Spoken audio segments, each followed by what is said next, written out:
2 años ya del atentado terrorista de Hamás en Israel. Un 7 de octubre de 2023 en el que militantes de Hamás irrumpieron en el sur del país, asesinaron a 1.200 personas y tomaron como rehenes a 251. A día de hoy, 48 seguirían cautivas en Gaza. Se cree que 20 están con vida. El atentado terrorista desató la respuesta de Israel, una respuesta que ha sido calificada como desproporcionada.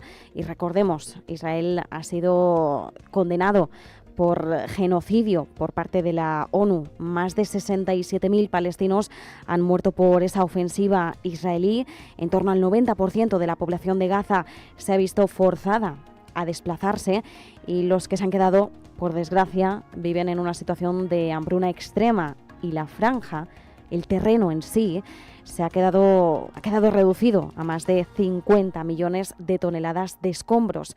Se calcula que unas 10.000 personas podrían estar sepultadas bajo esos escombros y no forman parte de esta cifra oficial de muertos que acabamos de proporcionarles. Mientras tanto, en Egipto tenemos esas delegaciones de Israel y Hamás que mantienen negociaciones sobre el plan de 20 puntos de Donald Trump. Un pequeño atisbo de esperanza en el horizonte, pero vamos a analizar en esta tertulia cuáles son realmente las vías que hay en estos momentos, en qué punto nos encontramos y si hay o no salida, y en caso de haberla, cuál es esa salida, porque los detalles aquí van a ser cruciales. Saludo a Antonio Basayote, doctor en Estudios Árabes e Islámicos, profesor en la Universidad de Sevilla, especializado en Historia de Oriente Medio Contemporáneo. Antonio, ¿qué tal? ¿Cómo estás? Buenas tardes. Hola, buenas tardes. Muchas gracias por acompañarnos. Gracias también Pablo Sapag, profesor de la Universidad Complutense de Madrid, autor de Siria en Perspectiva. Muy buenas tardes, Pablo. Muy buenas tardes, Marta. Y nos acompañará también en esta tertulia Josep Burgaya, es decano de la Facultad de Empresa y Comunicación de la Universidad de Vic, que enseguida le saludamos. Estamos intentando conectar con él, pero antes, Antonio, Pablo, aprovechando que ya os tengo aquí conectados, y por cierto, para que nos siga en YouTube, pues también tenemos imagen disponible. Antonio, sobre todo creo que es crucial ahora entender en qué punto nos encontramos. Como decimos, en Egipto, delegaciones de Israel y Hamás están negociando un plan de 20 puntos propuesto por Estados Unidos. Las cicatrices del 7 de octubre siguen abiertas, eso desde luego, pero claro, ahora mismo, ¿cuáles son las opciones que se están barajando sobre esa mesa de negociaciones? Bueno, pues supuestamente, hasta donde podemos confiar por las fuentes indirectas a las que estamos teniendo acceso, son algunos de los 20 puntos, concretamente los más delicados, ¿no? Pues, por ejemplo, la fiabilidad, la credibilidad que tendría Israel por una parte, ¿no? Para la retirada de la Franja de Gaza, algo complicado que además, bueno, pues ya ha manifestado Netanyahu de manera negativa y bueno, el propio ejército pues parece que tampoco está dispuesto, ¿no? Y por otro lado, hay puntos sensibles también como el desarme, ¿no? El desarme del movimiento de resistencia Hamás. Evidentemente, eso sí se lleva a cabo en qué condiciones. La milicia jamás, para la redundancia, nunca entregaría unas armas bajo ocupación militar y bajo genocidio. O sea, sería un auténtico suicidio. Eso no tiene ningún sentido, ni pie ni cabeza. Y por otra parte, pues, ¿hasta qué punto es fiable la delegación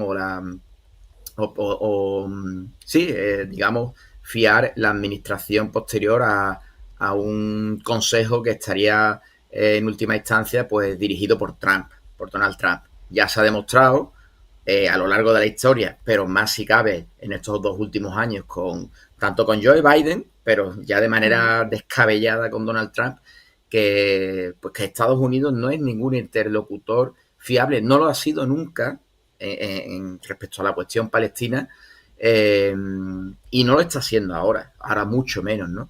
Por lo cual son asuntos, en realidad los 20 puntos son muy delicados, pero hay algunos especialmente sensibles que son los que parece que están sobre la mesa en el Cairo y que, bueno, vamos a ver si efectivamente se solucionan, se llega a buen puerto en ese sentido. Pero yo, la verdad, he de decir que soy pesimista. Soy pesimista por el historial, porque Israel nunca ha respetado ningún acuerdo de paz, ninguno.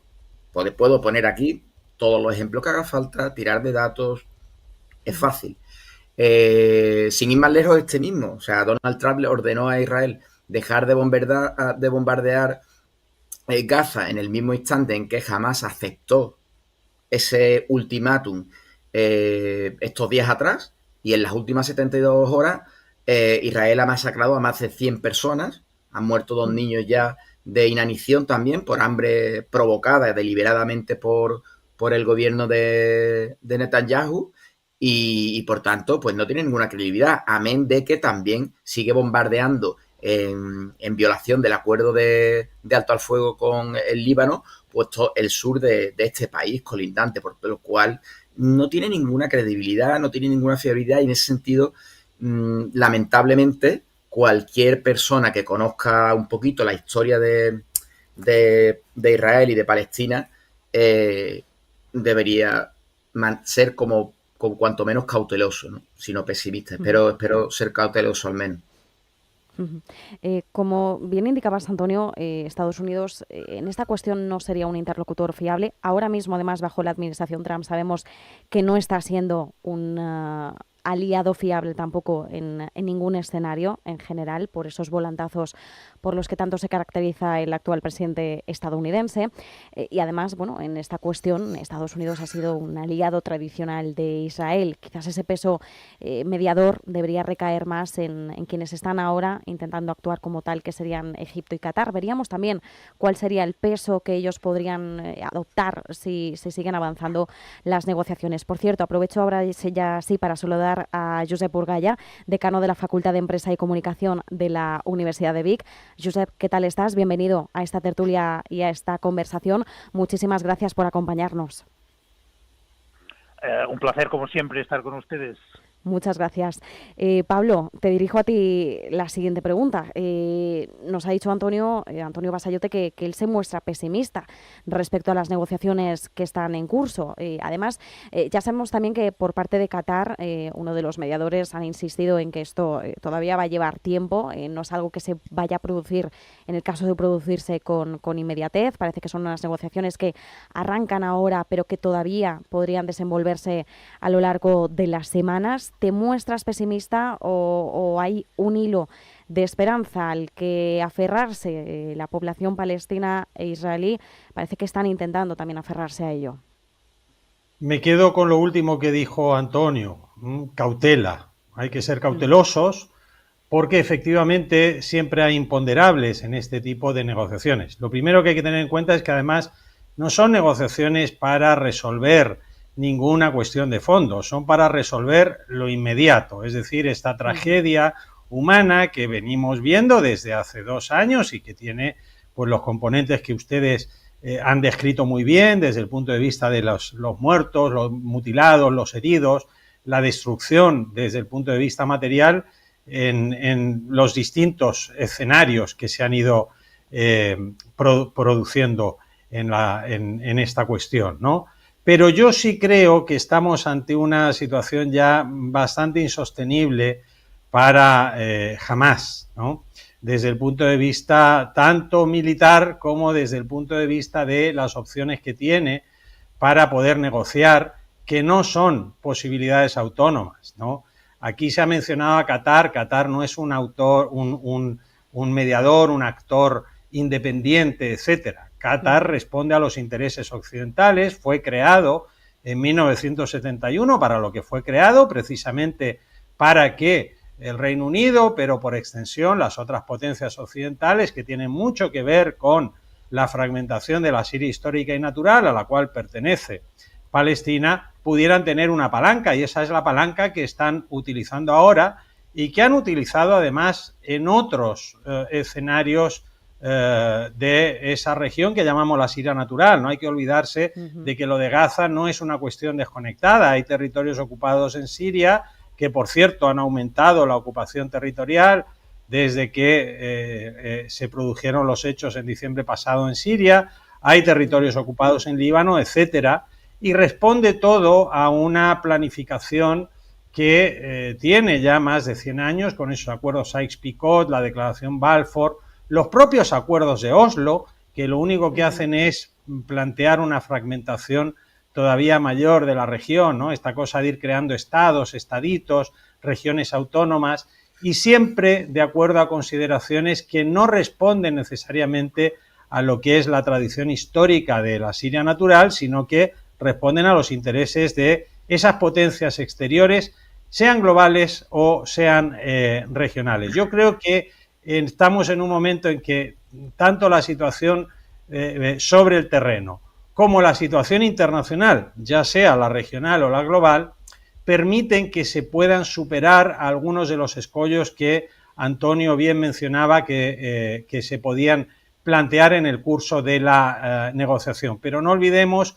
que, dejando de lado las, posiciones muchas veces extemporáneas del presidente Trump, etcétera, hay otros actores que van a allanar ese trabajo, y muy particularmente Qatar. En el caso de Egipto, bueno, tiene más que ver con otro tipo de cuestiones, porque Egipto sí tiene frontera directa con Gaza, hay otro tipo de consideraciones, por ejemplo, las humanitarias, de acceso de la ayuda humanitaria, de la salida de heridos, etcétera. Pero creo que sí se dan las condiciones, pero insisto, con la cautela que señalaba Antonio. Apuntamos cautela. Enseguida le pregunta a Josep, pero Pablo, de lo que decías al inicio, que esto no eran unas negociaciones ni un plan el estadounidense para resolver ninguna cuestión de fondo, sino lo inmediato. Esto nos lleva, por tanto, a descartar una posible solución de dos estados, como se ha solicitado, de hecho, en la Asamblea General de la ONU, bajo ese reconocimiento de Estado palestino. ¿Borramos del mapa esa posibilidad? Bueno, yo creo que la solución de los dos estados está muerta desde hace muchísimo tiempo. Los estados, para ser viable, no basta con que tengan reconocimiento. El Estado palestino o el supuesto Estado palestino hoy tiene más reconocimiento que el Estado de Israel, desde luego, y que la inmensa mayoría de los estados representados en Naciones Unidas. Ha sido reconocido por 152 estados de los 194 que hay. No es eso lo que te da el carácter de Estado, ¿no? Eso es importante, pero no es lo más relevante. Un Estado tiene que poder ejercer soberanía real sobre el territorio que tenga ese Estado, tiene que poder decidir cuestiones básicas como su capital, por ejemplo, tiene que poder decidir cuestiones básicas que tienen que ver con su seguridad y su defensa, tiene que poder decidir sobre el retorno, ¿no?, o a quienes les concede o no les concede el carácter de nacionales y, en su caso, de ciudadanos, etcétera. Los acuerdos de Oslo dejaron todo eso abierto, porque los acuerdos de Oslo no vienen a ser más que una trama adicional para seguir con la fragmentación de la región, que es lo que estamos viendo, como decía antes, desde 1916 en adelante, ¿no? Quizás los propios palestinos han caído en esa trampa, ¿no? Pensemos que antes de 1916, bueno, se hablaba siempre de sirios en general. Lo otro eran definiciones más bien territoriales, geográficas, provinciales incluso, ¿no? Bueno, la trama que se ha impuesto desde fuera ha terminado por ir generando estas identidades cada vez más fragmentadas que hacen viables este tipo de estados o los hacen dependientes. El caso más claro lo tenemos en el Líbano, que es un estado que se desgajó del resto de Siria en 1920 y es un estado dependiente, o lo que estamos viendo hoy en Siria, ¿no? Con una fragmentación territorial, etcétera. Por lo tanto, no, yo no veo viable esa solución de los dos estados. Habría que plantear otra solución, pero eso pasa por hacer, digamos, o asumir cuál es la realidad, no solo presente, sino que la realidad histórica de la región a la cual pertenece Palestina. Josep, después de lo que han expresado Antonio y Pablo, ¿cuál es tu postura sobre la situación actual a 2 años del atentado de Hamás, a 2 años de lo que encendió la mecha de esa respuesta desproporcionada por parte de Israel? ¿Cuál es tu perspectiva también respecto al avance o no avance que puedan propiciar estas negociaciones actuales? Coincido con la idea de que estamos ante digamos, una negociación fallida en términos de fondo, digamos. Aquí digamos, a Donald Trump le interesa una solución inmediata que refuerce, digamos, su papel de el gran pacificador, pero el problema de fondo, digamos, de Palestina es mucho más profundo y por lo tanto veo pocas posibilidades de que haya una salida a largo plazo en todo esto. Yo, como se decía hace un momento, creo que el Estado palestino que se puede aprobar es puramente simbólico. Aún y así, Israel se va a negar de todas formas a que este Estado se le dé forma, pero en todo caso, digamos, un Estado palestino necesitaría, digamos, un ejército, unas posibilidades de mantener su soberanía, su futuro, etcétera, que esto es radicalmente imposible, digamos. No, Israel ha llevado la situación ya desde su creación en 1948, ha llevado a las cosas a una situación en la cual es absolutamente incompatible la posibilidad de la existencia de Israel con la existencia de Palestina. Por lo tanto, digamos, la salida es muy compleja, y más cuando gran parte del mundo árabe no tiene un interés especial en hacer cuestión, como quizá hizo en algunos momentos, hacer cuestión del tema de Palestina y, digamos, de una pretendida desaparición del Estado de Israel. Esto ya no estamos en esta pantalla, por lo tanto, digamos, la salida que se puede dar a esto es puramente temporal, pero no va a ir mucho más allá, digamos, ¿no? Volver a las fronteras de 1948 por parte de Israel es implanteable para el pueblo israelí. Por lo tanto, no veo una salida, insisto, más allá de que parar los bombardeos, para parar el holocausto, esta especie de solución final ideada por Netanyahu. Evidentemente parar esto es prioritario, pero en todo caso una salida estable a esta situación no la veo. Por lo tanto, yo soy muy pesimista sobre la salida de todo esto. Como bien apuntáis todos, se trata de una salida muy compleja. Por desgracia, da la sensación de que con este plan de 20 puntos Donald Trump, bueno, Estados Unidos, ¿no? El gobierno intenta simplificar algo que no es nada sencillo, no lo era ni siquiera cuando hablábamos del conflicto entre Rusia y Ucrania, siendo algo más sencillo, bastante más sencillo que la cuestión en Oriente Medio.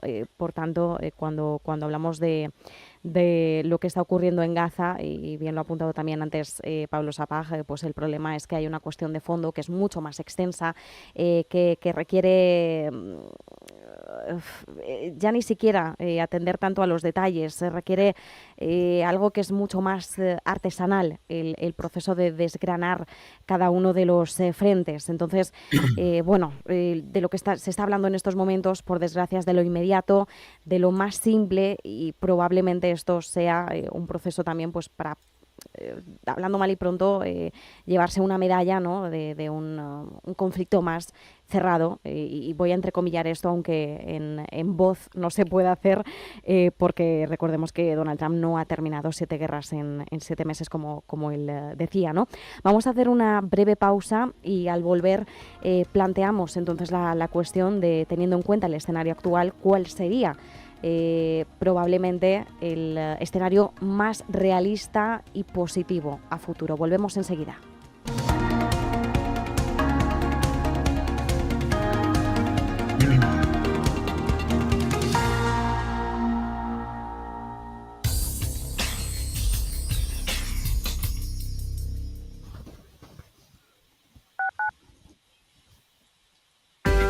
cambio es constante y en el sector financiero y asegurador la experiencia marca la diferencia. Con cerca de 1.000 profesionales, presencia en 7 países y una trayectoria de más de 2 décadas, Carácter es el referente en consultoría estratégica y digitalización. En Carácter lideramos la transformación con soluciones avanzadas en operaciones, gestión de riesgos y talento clave. ¿Estás listo para dar el siguiente paso? Carácter, Beyond Your Challenge.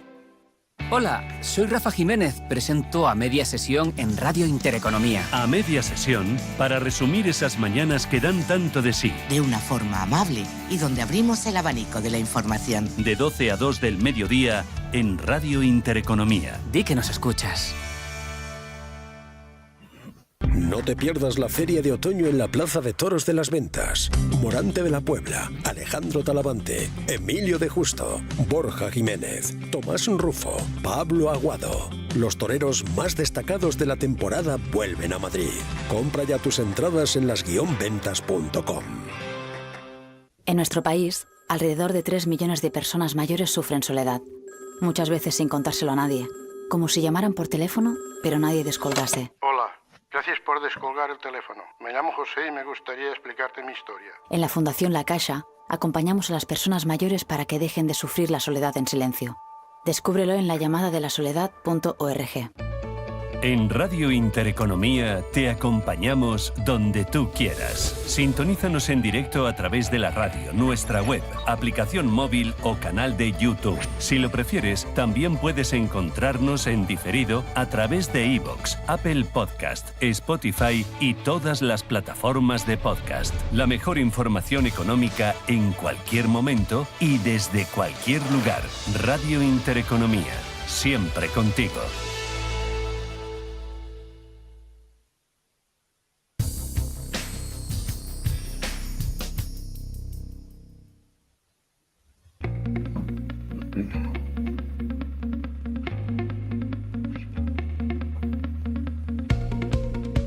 Actualidad geopolítica en Visión Global. Actualidad geopolítica con la mirada puesta en el segundo aniversario, por desgracia, del estallido de lo que es ahora la guerra en Gaza, después de la actuación de Hamas ese 7 de octubre de 2023 en Israel. Estamos con Antonio Basayote, Pablo Sapag y Josep Burgaya analizando la situación actual. Hemos analizado el contexto actual y de las negociaciones que están en curso en Egipto. Antonio nos decía que se muestra pesimista. Israel nunca ha respetado ningún acuerdo de paz, que hay puntos muy delicados en ese plan propuesto por Estados Unidos. Pablo Sapag nos decía que no ve viable la solución de los dos estados y Josep Burgaya nos decía, bueno, Israel se va a negar a que se dé forma a un estado palestino y la salida además es muy compleja. Bien, vamos a hablar de cuál podría ser el escenario más negativo y el más positivo. Preferiríamos, por la parte humanitaria, quedarnos en el segundo, pero ¿qué consecuencias tendría un fracaso de las negociaciones actuales? Antonio Basayote. Bueno, pues yo en primer lugar querría simplemente corroborar, suscribir las palabras de mis compañeros, de Pablo y Josep, en cuanto a la inviabilidad de la solución de dos estados, algo que ya había muerto realmente con el desarrollo de los acuerdos de Oslo. Voy a ser breve, pero hemos de recordar que los acuerdos de Oslo supusieron el incremento del 80% de la colonización en los propios territorios ocupados. Es decir, fue una auténtica, en la práctica fue una auténtica cortina de humo para extender los hechos consumados sobre el terreno, lo cual hizo inviable la continuidad territorial y efectivamente, como bien decía antes Pablo y también Josep, son estos elementos, un Estado debe tener un territorio mínimamente cohesionado. Lo que tenemos ahora, los territorios palestinos ocupados desde 1967, son Gaza, la Franja de Gaza, no existe, está totalmente, no es una exageración, como bien sabéis y como lo demuestra la evidencia sobre el terreno, no existe. O sea, está reducida a escombros como ya había proclamado o vaticinado y anunciado algunos de los ministros del gobierno israelí el propio 7 u 8 de octubre de hace 2 años. Es decir, ya había una intencionalidad clara que mostraba el genocidio. Pero por eso el estado de los dos estados es totalmente inviable, ¿no? Volviendo a la pregunta, yo veo que hay escenarios posibles más allá de fondo. Es decir, yo creo que hay 3 escenarios posibles. Pero bueno, Vale. antes de ir a esos posibles escenarios, contestando a tu pregunta, yo creo que las negociaciones son no obstante importantes, pese a que no hay simetría, no hay ningún tipo de garantía porque no había neutralidad. Como decíamos, los actores que están implicados no son neutrales, ni siquiera Egipto, en tanto que es un aliado fundamental de Israel y de Estados Unidos. Por tanto, si acaso Qatar podría tener algún interés, Egipto tiene un interés realmente de que se solucione, por cuanto una eventual expulsión de los supervivientes del genocidio en Gaza, pues hacia Sinai, algo bastante probable, algo eventual que están barajando, pues les repercutiría, ¿no? Pero el fracaso de estas negociaciones, pues bueno, supondría, y es que yo creo que tanto el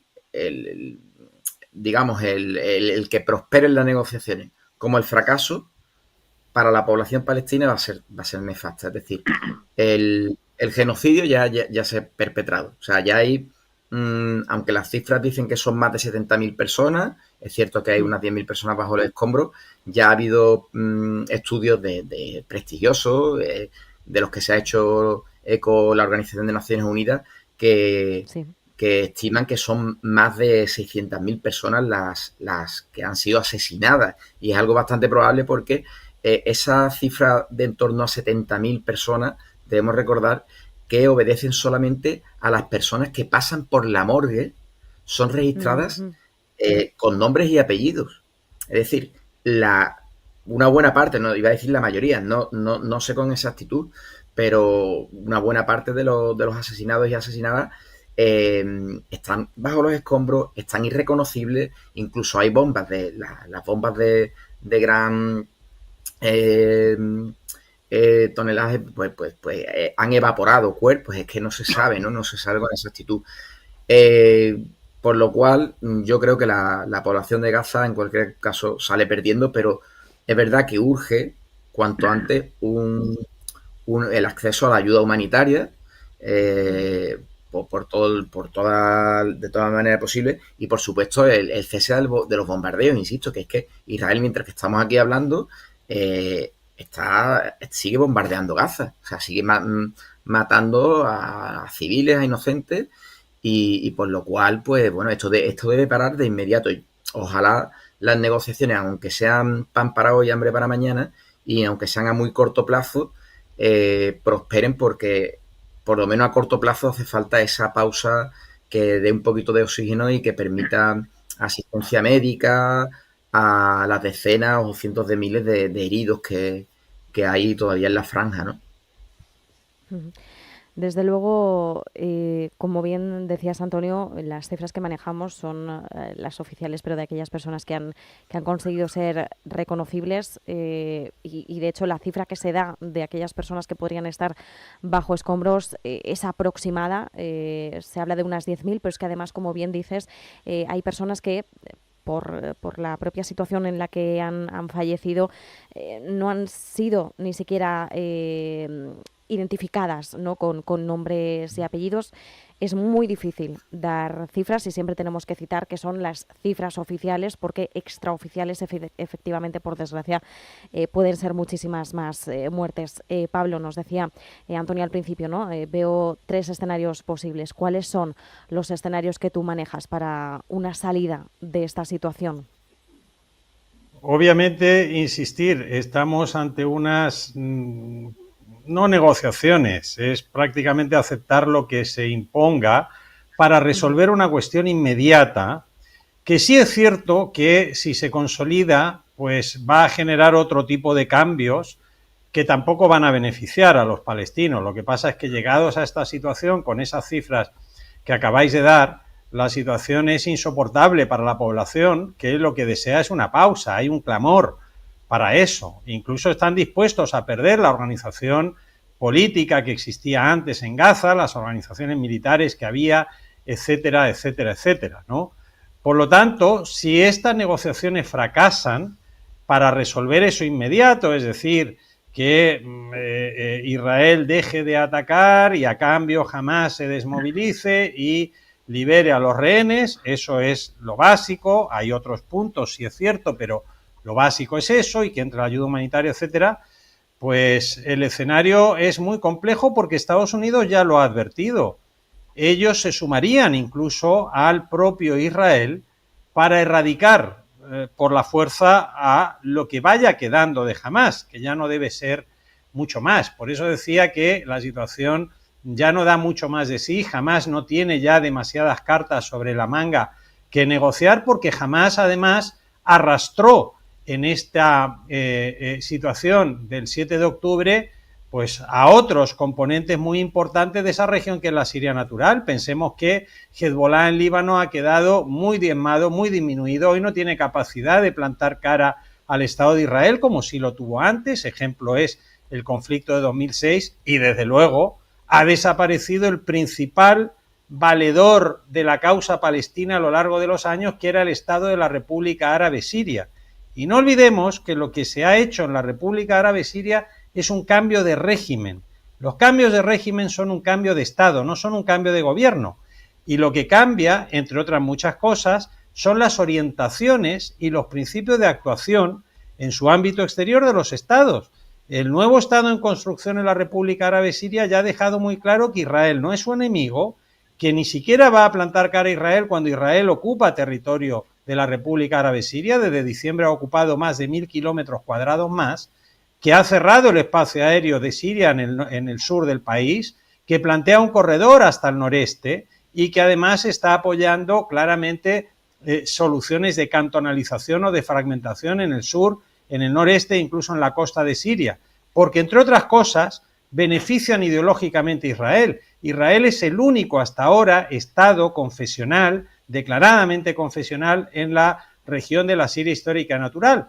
Ahora lo que está consiguiendo es una fragmentación en unidades más pequeñas, o bien por razones sectarias, o bien por razones étnicas, o bien por razones regionales. Pensemos en las diferencias entre Gaza y Cisjordania, incluso en zonas de la propia Cisjordania. Es una victoria ideológica del Estado de Israel que le va a permitir tener una profundidad estratégica que no había gozado nunca desde su creación en 1948 hasta ahora. Por eso creo que las posibilidades que los palestinos tienen, y a través de sus valedores, que como bien decía Antonio, los dos valedores, tanto Qatar como Egipto, bueno, sirven de alguna manera a los intereses de Estados Unidos, y por lo tanto, más allá de un detalle que le pueda afectar sobre todo a Egipto, porque no olvidemos que Qatar no tiene absolutamente nada que ver con la región de la Siria natural, nada que ver. Bueno, por lo tanto, la situación está madura para que los palestinos acepten. Si no aceptan, pues seguramente va a haber un redoblamiento de la ofensiva militar, ya con el fin de resolverlo militarmente, lo cual sería todavía más oneroso para la población palestina, claro. Efectivamente, se produciría ese redoblamiento de la presión y, por desgracia, con la cuestión tan urgente humanitaria, ya sabemos lo que eso significaría, y es un escenario que se quiere evitar a toda costa. Josep, teniendo en cuenta lo aportado por Antonio y por Pablo, ¿cuál vislumbras que podría ser el mejor escenario? Me cuesta ver el mejor escenario, es decir, aquí hay una situación que me parece de victoria norteamericano-israelí que es irreversible, es decir, aquí la finalidad es hacer desaparecer de estos territorios al pueblo palestino, y creo que esto va a ser así, es decir, no difícilmente, digamos, el pueblo palestino puede digamos, vivir en estas condiciones.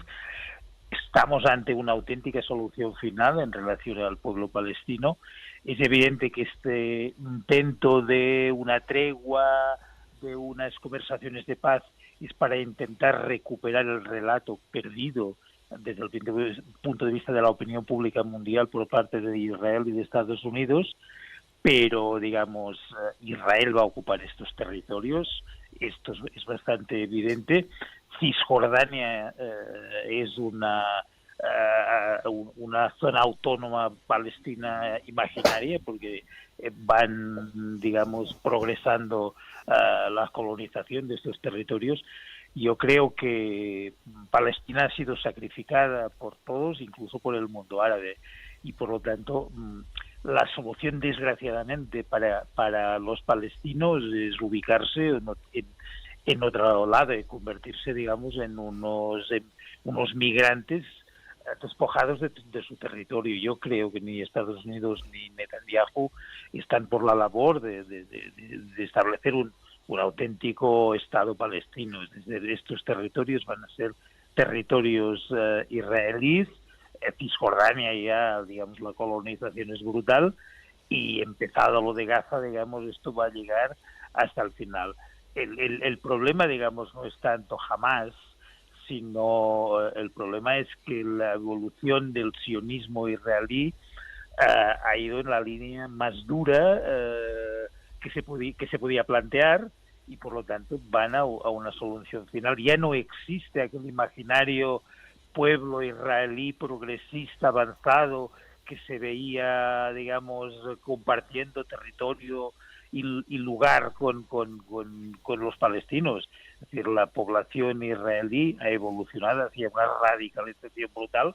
Ya no existe la izquierda israelí, ya no existe el mundo de Simón Pérez como existió en su momento, y por tanto, digamos, no veo que la población israelí pueda moderar, digamos, lo que significa Netanyahu y que lo que significa Estados Unidos. Por tanto, yo creo que vamos a ver una deportación de la poca población palestina que no haya sido, digamos, aniquilada en los próximos tiempos, y veremos una ocupación total, digamos, de estos territorios. Hay que acordarse de cómo nació Hamás en su momento, como una opción, digamos, por parte de Israel de convertir a la resistencia palestina en una resistencia confesional. Hamás, de alguna manera, fue en su momento un invento de Israel para, digamos, desplazar a Al-Fatah y a Yasser Arafat, la autoridad nacional palestina, etc. Y yo creo que jamás habrá acabado haciendo el papel que Israel necesitaba que hiciera, es decir, que creara las condiciones para una solución final para ocupar ese territorio. Nos queda nada, 3 minutitos, así que voy a lanzar una pregunta que podáis responder los tres brevemente. 2 años después del 7 de octubre, ¿hay más motivos para la esperanza o para el escepticismo? Por desgracia, creo que ya aventuro vuestras respuestas. Antonio. Pues yo diría que para el escepticismo, pero quiero pensar de manera optimista y creo que, pese a lo que se ha dicho, que en muchos casos es razonable, aun siendo inviable la solución de los 2 estados, eso lo comparto totalmente, no es inviable la descolonización completa. Si pensamos ahora mismo en el estado digamos, el equilibrio de fuerzas, es cierto que es abrumador. Efectivamente, como decía antes Josep y Pablo, ante lo que estamos es ante un diktat, una imposición. No hay ninguna propuesta de paz, hay una propuesta, hay un ultimátum para una imposición por la fuerza de unas condiciones, pues, de subyugación totalmente de la población palestina.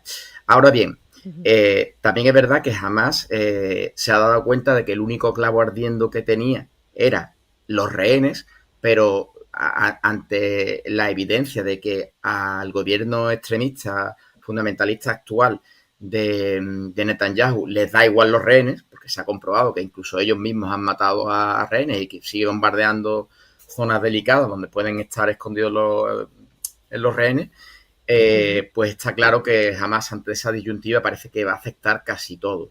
Ahora bien, nos queda poco no tiempo, se puede Antonio.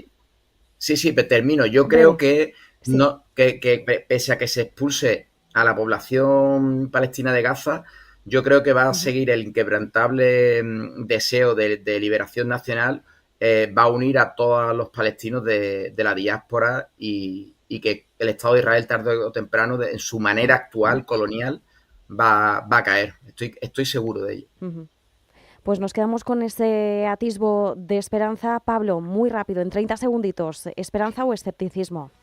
Para la población de la Siria natural, a la cual pertenecen los palestinos, escepticismo total y absoluto. Para Israel, Estados Unidos, las otras potencias occidentales que crearon y sostienen al Estado de Israel, entre otros España, por ejemplo, pero también para algunas potencias regionales, Turquía y Qatar significativamente, optimismo. Están viendo sus objetivos estratégicos de largo plazo logrados en la región de la Siria histórica y natural, a la cual pertenece Palestina. Escepticismo, entonces, para la población de la Siria natural, optimismo para todos estos actores más allá de la retórica que puedan emplear. Josep, ¿esperanza o escepticismo? Escepticismo a gran escala, digamos. Yo creo que esto va a terminar peor, digamos, de lo que ha empezado. Y eso creo que tiene una trascendencia hacia el futuro, porque existirá un pueblo palestino de la diáspora, la reacción del cual contra Israel, pero también contra Occidente, puede darnos tiempos difíciles. Pues nos quedamos con estas claves, con este análisis. Muchísimas gracias a los tres por habernos acompañado de esta conmemoración del segundo aniversario de lo que conocemos como la actual guerra en Gaza, pero insistimos, y esto lo habéis dejado muy claro a lo largo de este análisis, esto no es una cuestión de ahora ni mucho menos. Antonio Basayote, doctor en estudios árabes e islámicos, profesor en la Universidad de Sevilla, especializado en historia de Oriente Medio contemporáneo. Pablo Sapag, profesor de la Universidad Complutense de Madrid, autor de Siria en Perspectiva, y Josep Burgallá, decano de la Facultad de Empresa y Comunicación de la Universidad de Vic. Muchísimas gracias. Un fuerte abrazo. Gracias. Muchas gracias. Un saludo. Muchas gracias. Y con esto nos despedimos ya. Muchísimas gracias por habernos acompañado, por habernos escuchado durante estas 2 horas, y mañana volveremos con más Visión Global a partir de las 7 de la tarde. Cuídense.